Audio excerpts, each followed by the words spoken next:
وحوايو ويل كيجي أنول يجري مدنا كوهين يقول درن أنت إهيس دروفت إهيست haye وحوايو نول يجري مدنا أوجم ورقبو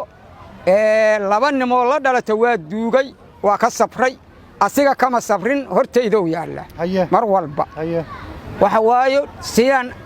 أوجا سفر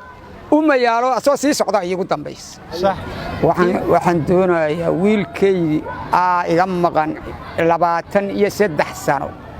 waxaan doonayaa in la caawiyo oo la caawiyo ilaahay lagu maashaa nolol geeri midna kuma haayo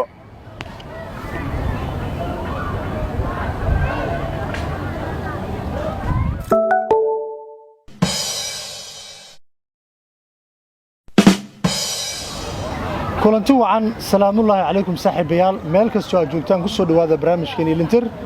maanta waxaa ila fadhiya aabbo Soomaaliyeed oo duruuf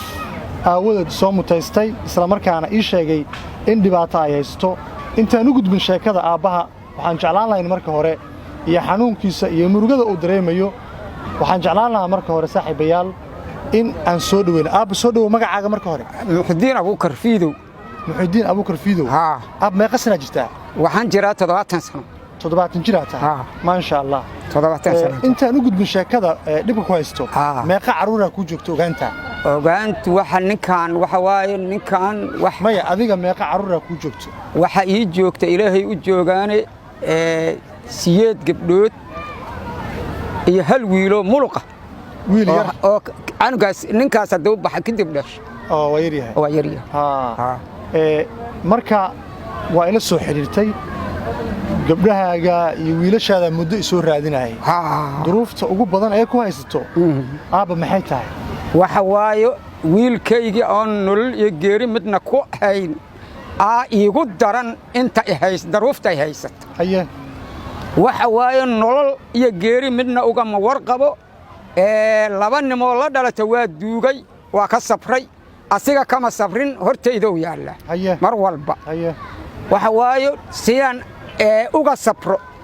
yaalo asoo sii socda iigu dambays sax iiguna war dambaysay yaman on ku lacag ku siiyey sax meeqa sano ka hor yahay waxay ahaaday 23 sano 23 sano muddo fog waaye 23 sano ma lagugu sheegay muddadaas kadib wax nolola amba geeriya wax sheeka ma maqashay maya hal xabba ma maqan ma la raadiyay marka ma raadis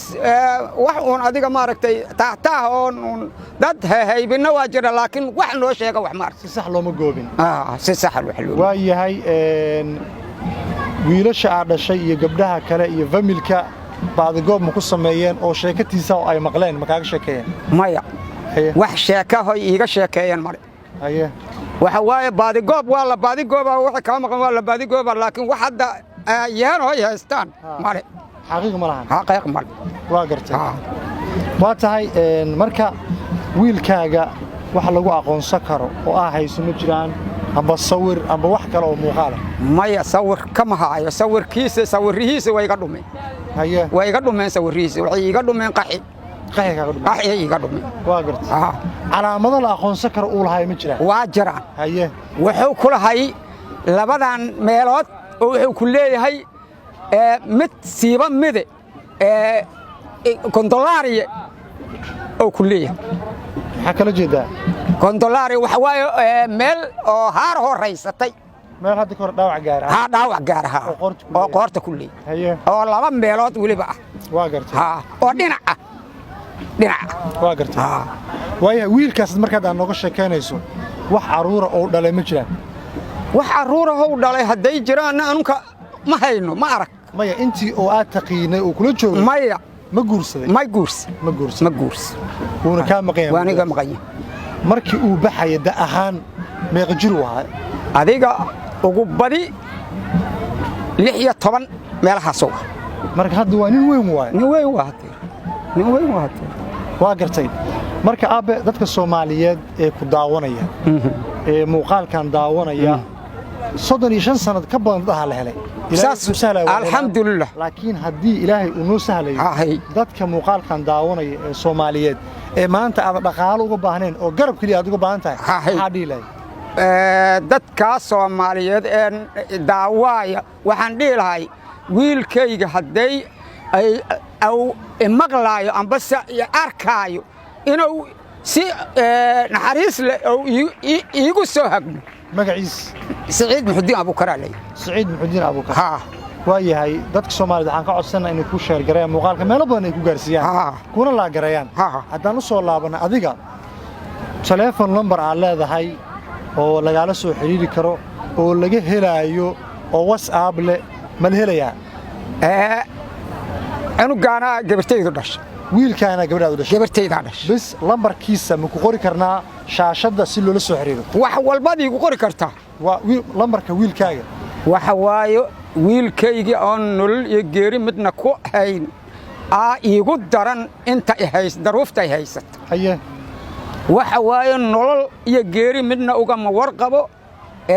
laba nimo la dhalata waa duugay waa ka safray asiga kama safrin hortayda u yaala mar walba waxa waayo siyaan uga safro uma yaalo asoo sii socda iigu dambaysa sax waxaan doonayaa wiilkaygi iga maqan 23 sano waxaan doonayaa in la caawiyo oo la caawiyo ilaahay lagu maashaa nolol geeri midna kuma haayo lambarkan shaashada ku qoran ayaad kala soo xiriiri kartaan aabe si markaasi aynu aabahan u caawino walaalayaal ummadda Soomaaliyeed mastal way kala maqan yihiin laakiin muhiimaddu waxay tahay in la is caawiyo oo kaliya aabe muuqaalkan waan daabici doonaa maalmaha soo socda sida u dhaqsiyaha badan waxaana jecelnahay in ilaahay cunugaagi wiilkaaga uu ku sahlo alxamdulillah insha Allah waa mahadsantahay baab insha Allah